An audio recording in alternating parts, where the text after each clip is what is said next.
I got nothing for you, bro. Nah, I got nothing. All right, we'll see you later. Honestly, hey, are we? We're not live. Why are we not live? I don't know.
Well, I don't know if we're live now. We were live.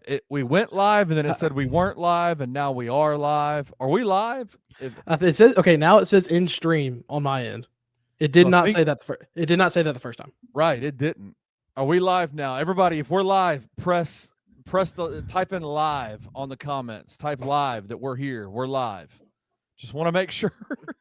Are the Grizzlies alive?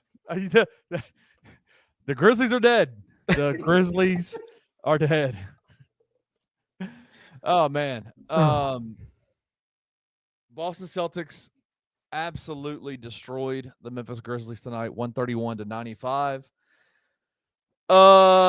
Yeah, bro. I tried to sit down and do some things today during the second half and just kind of okay, let's look through the numbers and kind of figure out what's going on here, what happened. And then I just put it down and was like, you know what, bro? That was BS the entire way through. That was terrible. That was embarrassing. That was embarrassing. If you're a Memphis Grizzly or a Memphis Grizzly fan, that was an embarrassing effort tonight. It's the best way to put it. That's just poor effort, embarrassing effort. Any synonym, if you have a dictionary, if you have a laptop, you have a phone, you can look up any synonym you want to for embarrassing, and you can apply that to this game in not Madison Square Garden, but in Boston. Yeah, I don't know, man. I don't know. It's. I know everybody's gonna want to talk Jaren and talk Ja and talk, Contavious and all that kind of stuff, but that was just a total, just not even a collective, just not even pit. We always talk about pit, not letting go of the rope. They didn't pick up the damn rope. The damn rope didn't get picked up the entire game. Yeah, no, it didn't. I don't even think it got touched. They didn't even reach down to even try to. If you are familiar with fraternity and sorority life during homecoming week, they have these rope pull competitions.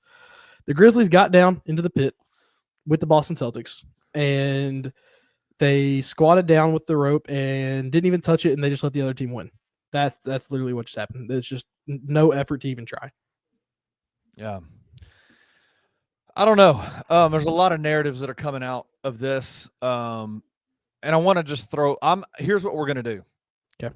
Just for a little bit of this, I want to give the people who are loyal listeners to this post-game bounce show, I want to give y'all the opportunity just to get your stuff off in the comment section, and we'll discuss it. We'll talk about it. A lot of times, if it goes completely off the reservation, we tend to not really engage with the comments a lot. But tonight's one of those nights where I think it's an okay thing for you guys to get your stuff off. So, in the comment section, vent your thoughts. We'll put them up on the screen and we'll talk about it. I'm just gonna kick back for this one. Yeah, first one is that I saw was Memphis native 5555. It says it's clear they don't want to play for this coach, man. To an extent, I can see where he's coming, where he or she, where they're coming from on that. It's gotten to a point, man, where you see effort. Like you even look at, I had this thought mid third quarter. You look at that 2016, 2017 team where we were injury riddled to all get out, but still made the playoffs. That was the year where we first set the record for most guys dressed out and played, I think at 27.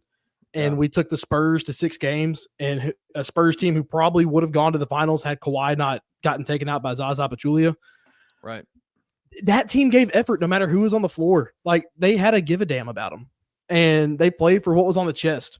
Like no matter who was out there, they're like, okay, hey, opportunity to go play basketball. They had a fiery head coach who didn't stick to word salad. Now, granted, he wasn't a great head coach. He got fired the next year, but Dave Fizdale was a fiery, passionate guy. He's a guy who got teams to rally behind him. Yeah. And this team has none of that. This team has no get on the ground, dive for it, get down and dirty. And I'm not saying get dirty like punch somebody in the face when they go up for a layup. I'm saying just like play physical, give your effort, man. And that's just I see it. I don't totally disagree, but I see that. I see that statement. Yeah, I mean, it's unfair to compare Tomas Isolo this many games in to the coaching legends, right? Like we think about those clips of Greg Popovich in the huddles of the San Antonio Spurs where he would just light into the players, and his little comments of we want the dirty, we want this kind of stuff. Those kind of things go viral, you know what I'm saying? But there's a level of accountability that's given there, and the players respond. And it absolutely, like I would be very interested to know, like, what are the conversations that are being had in the locker room, in practice, and shoot arounds, things like that, because it's clear, like the basic conversation of play with energy and effort on a nightly basis is not being heard. And what I would say to that then is it's making me question a lot about the type of team or the guys that are on this team. Yeah. Because if you're a professional ball player and you're having to be coached effort and coached energy, that is absurd. So I don't know. I agree. Wayno says you can hate your coach and still play hard. You know, like you should. We've both been in sports we've been around sports, played sports in our lives. There's been times where we've both probably hated coaches because of things that were said, things that were done, but you still respected them to an extent. At this point, they hate this coach not because of things that have happened behind the scenes in practice and games and whatnot. I feel like it's just a play style. You've seen constant other people from outside Memphis talk about European styles. Frank Kaminsky was the most recent one on Twitter and whatnot. These guys don't like the play. It seems like some of these guys don't like the play style. The play style is not translating. You can be mad at your coach all you want to, but dadgummit, it's just one of those things where it's a completely different story about, there's two different hates. There's hate and like respect, and there's just giving up on a coach because they want him gone because the system's not working. Yeah, that I think we need to be very clear about it.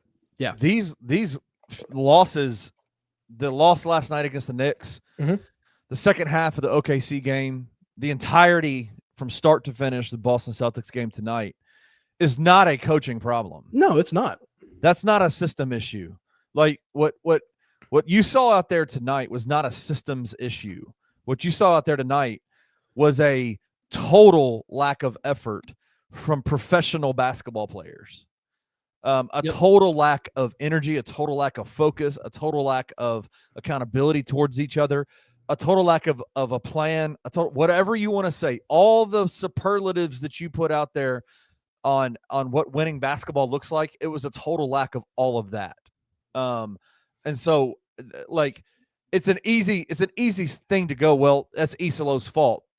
Bro, that none of tonight had anything to do with Isolo's game plan, No. Isolo's system, Isolo getting the guys ready to play. I guarantee you're going to hear that tonight from Isolo.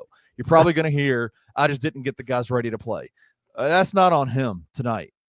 Like, that's not it, because nobody was ready to play. No. Nobody was ready to play. You shot 10 of 43 from 3. You shot 32 of 95. You got 95 shots up in a game where you only put up 95 points. Kenny, we almost had more shot attempts than points. We had the same number of shot attempts as points. Yeah. That's just it. Dude, they shot 43 3-pointers. Yes, and we made 10. 43 3-pointers. That's got to be a record for the Grizzlies, right? You know what? Give me 2 seconds. Yeah, figure that out. You're the stats guy on this network. Like, that's got to be almost a record for this Grizzlies team. 43 threes. No, I'm not interested in AI mode. The Grizzlies had their most 3-point attempts in a game with more than 0. This says 55 attempts on April 8th last year. Okay, there you go. Against the Charlotte Hornets. Wow. Let's I mean, that one. Look. We shot. No, that's not. Yeah, we went 18 of 55 against the Charlotte Hornets last year. I think that's the most 3 points attempted in a game. Yeah, and we won that game, but still. I don't know, man. I don't know. I wanted to do this as we're continuing to. Y'all keep throwing the comments in there. We'll put them up there because I got nothing for y'all tonight other than that was just embarrassing. We've gone from let's give him a chance with the full squad to if this MFer don't go undefeated the rest of the month when Edie comes back, punt him to the moon, and he's 100% earned it. I mean, like, am I wrong to say that, like, the Isolo vitriol, y'all can say it all you want, but for me, that's not what this is about tonight, right? Like, it's not about Isolo. This is about professional basketball players not being professional. Right? If we would have lost like 115 to 110, and it was a few played game plan issues or like misappropriated minutes, then that's a different story. We got beat by almost 40 tonight, and there was just no give a crap on this team. It's just that's what it boils down to. Like, it's like I'm happy we're probably going to get Edie back on Saturday and whatnot and see how this offense looks, because Ja will probably play Saturday. We talked about how he was going to miss one of these back-to-back games probably. We were shocked he wasn't on the injury report before New York yesterday. But this, I'm just like, it's bad. Like, this tonight's not a coaching issue. You can blame T.I. all you want to. It's just okay. The following comment is let's see, his style / philosophy / whatever plays into the total lack of pride / effort of the squad. Attitude reflect leadership or whatever, right? Yes, I do agree. I understand what Chugs is saying, but also at the same time, in game situations like that, your leaders are on the court, right? Like, you've got Jaren, you've got KCP, you've got. I mean, I know Ja was on the sideline and wasn't playing tonight, but the leadership attitude reflects the leadership of the vets on your team, right? And that to me is where the blame lies. Sherman asked, when is it about him then? If tonight's not about him, then when is it about him? I mean, I feel you, Sherman. I think pay attention to like the rest of the shows that we have on our network throughout the week, because it's been a Isolo, like, we've been talking a lot about Isolo lately, about things that we wish he would do differently, things we don't like, things we haven't liked about what he's done. I'm not absolving Isolo tonight, right? Like, I'm not absolving Isolo of things that he's done that are just super goofy. But tonight was not about Isolo. Tonight was about the players. Yeah, tonight's about the players. There was no pep in anyone's step. Once again, just settling for a shot that's not falling. I mean, I think Brevin said at some point tonight about just getting to the rim and not even looking to attack. But I just Yeah. I've seen bad teams. I've seen bad Grizzlies teams, but I've never seen a Grizzlies team that just does not like give a crap. I went to the Portland game last year or 2 years ago, where Ja was out after he tore his labrum again, and that team showed effort under Taylor Jenkins and whatnot. But like it's just when you have your guys, your veteran leaders, and KCP. Every second I look at him after missing a shot, he's complaining to a ref in their face. Shocked he hasn't gotten more technicals this year, honestly.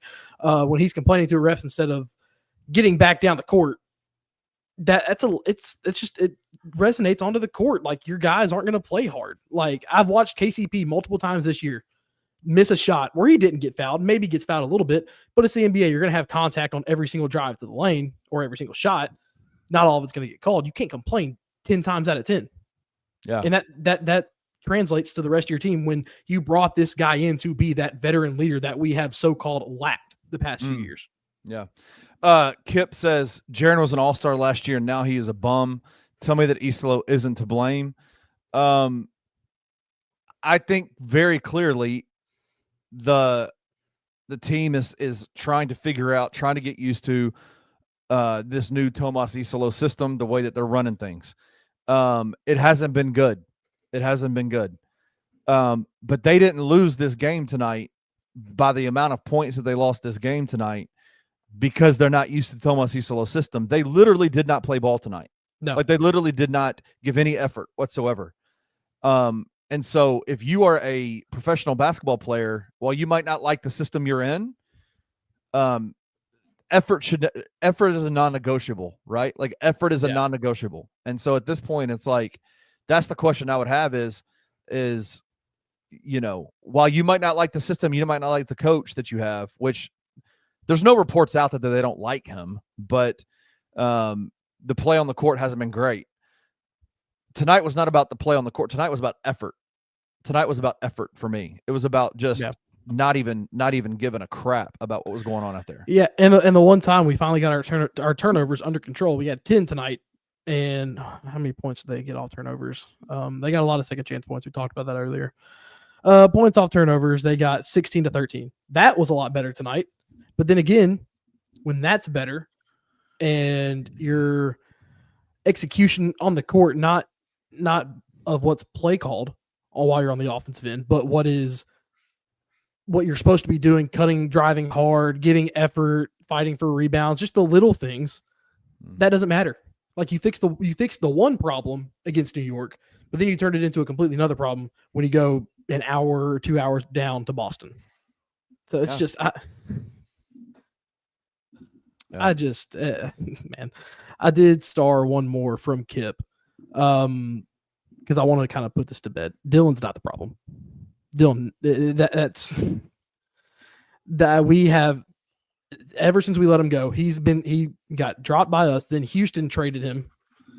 It's not a Dylan problem. Yes, you can correlate that to when we started going downhill, but I'm tired of the Dylan narrative of everyone's like, oh, if we had Dylan, this would be a lot better. But I don't know.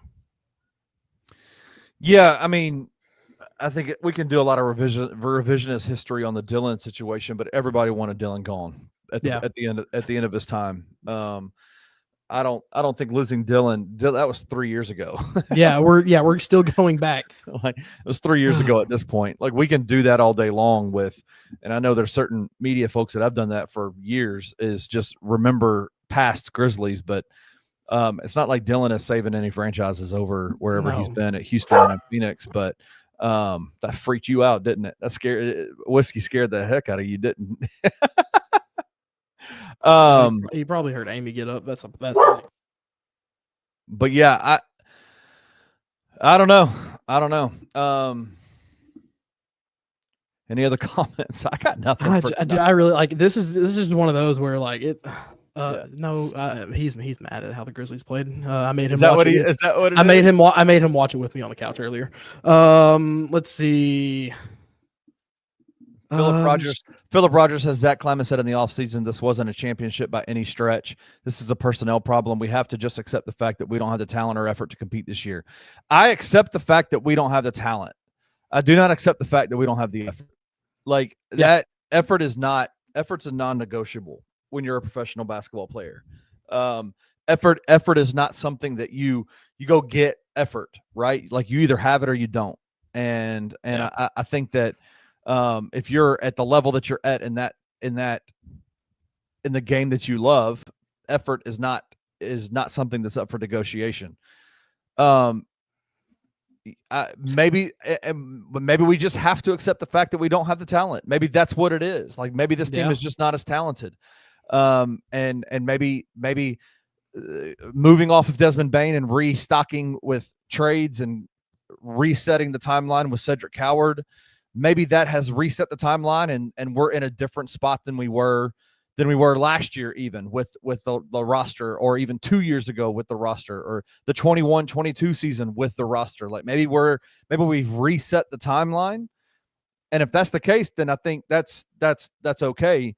But again, that doesn't excuse the fact that tonight you didn't play with effort, right? Like there's talent and effort are just totally, they are separate portions of a Venn diagram. Yeah. And right? And I've accepted that this team is what it is, especially after that OKC game, because we were up and then OKC's like, we're the reigning champs. We're the more talented team. We're gonna kick it back up here in the second half and just dominate. I see what he's saying. 14 players, not depending on one player or two. If Ja plays tonight, I don't think we get beat by almost 40. Because like you saw his lack of playmaking tonight. Yes, he has shot horrendous, but you saw his lack of playmaking, especially early on, because the past few games he's had 5+ assists in the first quarter alone. Yeah. I mean, the last few games when Ja's been engaged, the first quarters, the first Oklahoma City game, the first half was really good. Yeah. In the yesterday's game against New York, the first 7 minutes of the game were really good, right?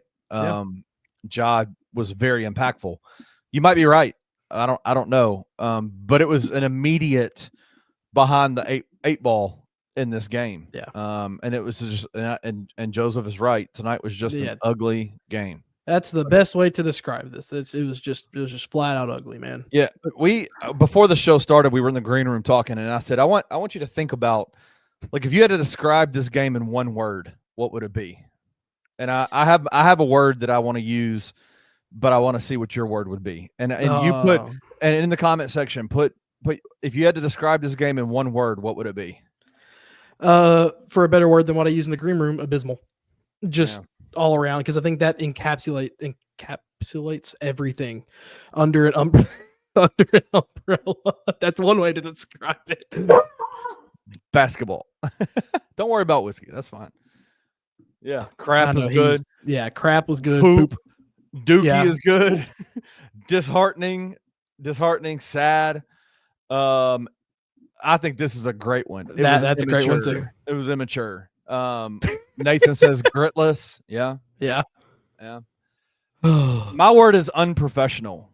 Tonight's game was unprofessional, and I don't want to put King makes you wild. Oh geez. I don't want to put any subliminal insinuations on what Brevin Knight says in the commentary of the game, but he was describing.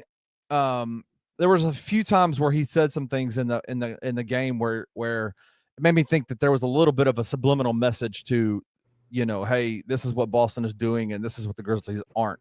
And there was one point where he called the game. He said, "Man, this has been a very professional game by the Boston Celtics."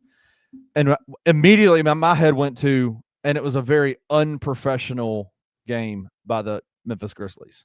Look who all played 15 minutes or more for Boston tonight. Jaylen Brown, obviously, he played 25. Jordan Walsh, who he's kind of becoming Boston's mini Josh Hart. Your guy, Jordan Walsh. Yeah, shout out Jordan Walsh. I did like him for the 1 year we had him. Couldn't hit water if he fell out of a boat, though, in the tournament. Neemias Quetta, Derek White, Peyton Pritchard, Sam Hauser, Anthony Simons, Josh Minott, Luka Garza, and then, those are all the guys that played 15+ minutes. Tell me, besides Jaylen Brown and maybe Derek White to this point. Yeah. None of those guys, you're like, you take out Jaylen Brown and Derek White, you should we should absolutely murder this team. or just sorry, destroy this team. But then you add those two guys in who can be leaders. You know, those two guys have contributed to a championship team. Still, though, it doesn't make that team that much better. It just seems like you grabbed a bunch of dudes who actually like playing basketball and want to win, want to give effort, and under a coach who has his weird philosophies when he's off the court speaking in rhymes and for some reason I can't think of the coach Celtics coach's name right now. Joe Mazzulla. Yeah, Joe Mazzulla. And you just got guys that want to play basketball and be professional about it. And you look at our roster and you're like, oh, if you compare the two rosters right now, excluding Jason Tatum, we have the better talent roster, in my opinion, overall. But when you care like that and you have guys who are willing to take shots deep, I saw Peyton Pritchard and Sam Hauser drain some 30-footers tonight. And I'm like, gosh, man, like they want to shoot it. They want to, it's not like the fact that they want to shoot it and are missing. They want to shoot it because they have the confidence they'll make it. Yeah. And there's guys that want to hoop, man. I said on paper, Jalen, not on the court tonight. I would like to say we have the more talent. Yeah, I agree. I got a video that I wanted to show you. Shout out all the way from Australia. Oh no. Our boy Wayno sent a video and he wants everybody in the comment section to see it. So here it is.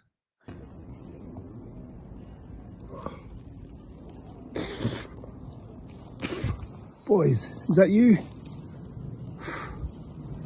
I'm sorry. I've just gotten through the last 7 games of Memphis Grizzlies basketball. This used to be such green grass. Such green grass.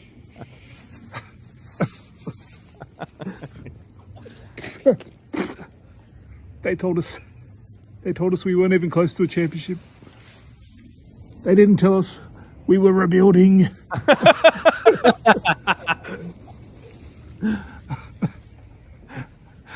We used to have men. Now we're rolling out development players. What is that? We used to rebound.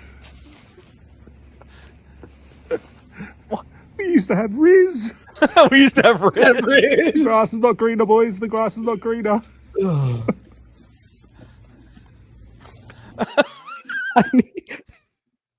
I need to know. Isn't it technically spring in Australia? Shouldn't their grass be green and not dead? I felt like I was watching that video, and all I could think of is that this is gonna be finding hay in orifices of his body for the next 6 weeks. Like that's terrible. That's terrible. King Beak says, I do believe Wayno is on that dope. Yeah. Wayno's wild. Let's look. Sherman asked, what is the identity of the Memphis Grizzlies? What is the culture? How do you apply effort without direction or in a direction that seems wrong? We've thrown culture out the window this year. Man, this team used to just be like, tell me if you can tell me if you disagree or whatnot, but like this team since, in my opinion, I believe this Josh still is talented, Jaren still is talented and whatnot, but ever since Adam Silver tried to lay his, carry a big stick of the law or whatnot to the Memphis Grizzlies, it just feels like instead of the Grizzlies organization saying, hey, we don't care what you have to say, keep finding us, we're going to be who we are and be the culture that is this small community, small town, small market of Memphis, Tennessee. Yeah, we'll conform to what you say and just have no life anymore. Like, I like at least those teams, yes, they got called corny, they got called tacky and whatnot for doing those big post-game huddle-ups, for having fun. And everyone's like, everyone hated us. Kenny, life was better when everyone hated us. Yeah. Yeah, it was definitely a Memphis versus everybody type of situation, right? But yeah, no, I agree. It definitely does feel like that is gone. It feels there almost feels like it's a victim of circumstance type of team right now, and I'm not a fan of that. Right? Instead of being a team that fights, right? That fights against whatever you want them to fight against, whether it's authority, whether it's against perception, small market, whatever it may be. Yeah, there seems to be a lack of that. Someone said AD Darrell, almost said Adderall, and then I was like, I don't think that's right. Didn't Zach Kleiman say don't expect anything from the Grizzlies this season? I don't remember him saying that. I do remember him saying he wanted dogs in the offseason. He wanted dogs on this team. We ain't got no dogs, bro. We ain't got no dogs. I can't wait to hear the successes non-linear thing again this offseason. Yeah, right. I cannot wait for that line to come back. Yeah. But I mean, this team, when they were flying around, like there's always the old adage of you can respond one of two ways. You can go down swinging, whether you can go out swinging, you can go out fighting or whatnot and say, hey, I'm going to get my licks in, whether I lose by 5 or whether I lose by 50. Or you can roll over and just take it. And this Grizzlies team recently, to any adversity, they just laid down. Yeah, they have. There's just a complete lack of especially on the defensive side of the floor. Yeah. A complete lack of fight. Any pushback whatsoever. Boston was a layup line and a 3-point shooting contest for Boston this entire game. And it felt like that even last night against New York. There were multiple times in that game where you just saw guys take the ball straight line to the basket and just have 5 Memphis Grizzlies just staring at him, just looking at him like, all right, who's going to get him, right? Like, who's going to stop him? And nobody was willing to stop. And so, yeah, it was rough, man. It was rough. Yeah. Jalen said, can we be done with Kleiman after this year for real, though? That shit ran its course. I said this at the beginning of the season. I said this a few weeks ago. Kleiman put all of his chips in the middle of the table when he hired Tomas Isolo. Yep. And that was kind of Custer's last stand, if you will, for Zach Kleiman. That's his guy. That's the reason why Taylor Jenkins lost his job is because he ran afoul of Zach Kleiman. Taylor Jenkins did not only did he run sideways with Zach Kleiman, he actively did some things that Zach Kleiman told him not to do, right? Because apparently Zach Kleiman has a plan, and I'm glad he has a plan, right? Like, I'm glad at least we have a plan. Does he have a plan, or does he have concepts of a plan? Right, that's right. Does he have a Nico Harrison type plan, or does he have a Sam Presti type plan? When he brought Isolo over, paid the money to bring him over, and then effectively making Taylor Jenkins a lame duck coach last year. When he hired Tomas Isolo without conducting a search, without conducting a nationwide, global, international search, whatever, for a new head coach, and said, this is my guy. That was his way of saying, I'm pushing all my chips into the middle on Tomas Isolo. And if it doesn't work, then my plan is scrapped and we're going to be finding a new GM. Yep. So can we be done with Kleiman after this year for real, though? We'll find out. Yeah, we'll definitely find out. Because it's going to be Isolo and Kleiman if that's the case. Right? Yeah. If one goes, both goes. In my opinion, I can't remember if I talked with Luke or Drew about this today or last night, because we pre-recorded last night. But can't remember which one of them I talked to about it. I said kind of how this whole thing started was when Isolo was brought on under Jenkins. And whether Jenkins performed coaching malpractice in retaliation or just, did some things to kind of throw a shot at Zach Kleiman on the way out. Like, if you're going to have your replacement sitting one chair down from you, you're going to be ticked while you coach. Because, you're not going to be put into Kenny, if someone, say if there was someone over you at BCM right now, if they were to look at Rusty and said, hey, we're about to can Kenny, and we want you to kind of start taking over some other things. And you look at that and you're like, well, I'm going to take this ship down before I go and sink it when you go along. You're going to be like, that feels like a slap in your face. And it's just, that's just the quickest thing I could think about. But when you do that, that starts to derail the team, because if you're going to bring in T.I. when you know he's going to be your guy, you should have done it last year and not do it in the way you did it. And maybe we're having a different discussion here a year later. Yeah. So, I don't know. I still do think that the good news coming out of the game is that Zach Edey is now, his listing on the injury report has changed. He is now doubtful, Gone up a tier. which means probably tomorrow or the next game he'll be questionable, which means he might play. So we might see him. We might see the return of Zach Edey this weekend, which I still think, as bad as this game was tonight, I do still think that adding, and I want everybody to hear me because I know that this is what the comment sections are going to be. I'm not saying Zach Edey and Ty Jerome fix the Grizzlies, but they absolutely make the Grizzlies their lineups, their rotations right. Does that make sense? Yep. Oh, 100%. Like, it makes it right. It puts people back where they're supposed to be on this team. And so a return of Zach Edey puts Jock Landale in the position he's supposed to be. Yep. Jock Landale is not supposed to be a starting center in the NBA. He's supposed to be a backup. And the return of Zach Edey does that. Vince Williams Jr. would not have started this game if Ty Jerome was healthy. Vince Williams Jr. minutes will more than likely go down when Ty Jerome comes back. Vince will assume the rightful role that he's supposed to be in.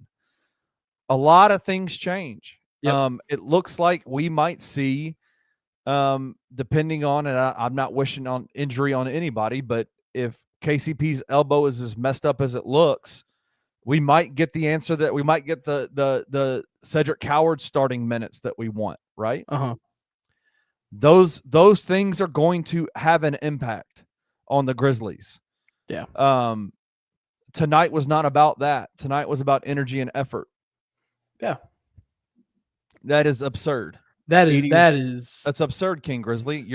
I love your name. I love your profile picture, but that is an absurd statement. The last time we had a bruising center who grabbed rebounds, this team was really good. Yeah. Like, I'm not gonna I don't want to reignite that flame. The Edey is 100% supposed to be a starting center in this league. And you saw what he did last year at times. He had some great spurts last year. He hit a little bit of a rookie wall at some point, but all rookies do. I think we're starting to see Ced hit that first one on this road trip. He's played his two worst games of the year on this back-to-back. Zach Edey 100% fixes a rebounding problem. It clears out the paint when everyone collapses on Ja when he gets back. Some problems get fixed. The effort problem may not get fixed, but it fixes an offensive philosophy problem that this team definitely has had. And I think what it does is and we talked about this on Anthony's show today.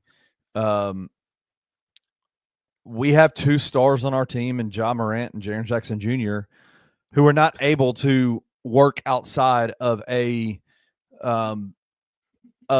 have to have a big on their team to be effective. Jaren's not a 5. He'll never be a 5. It's a mentality thing. It is what it is. He played his best ball when Steven Adams was on this team, right? And I guarantee you we're going to see an increase when Zach Edey's back. Ja Morant came into this league with bigs. His best seasons were with Steven Adams, right? Yeah. And I think that as much as we would hope that your two highest paid players would be able to transcend not having a starting 5 on their team, not having their big man on the team. We have two guys who are our best players on this team that need a big. And when Zach Edey comes back, I think it's going to change some things. Yeah. And you look at tonight, what was that rebounding battle? Let me go back to that. StatMuse load for me now. See, rebounding battle tonight. We got out rebounded in totality, 58-41.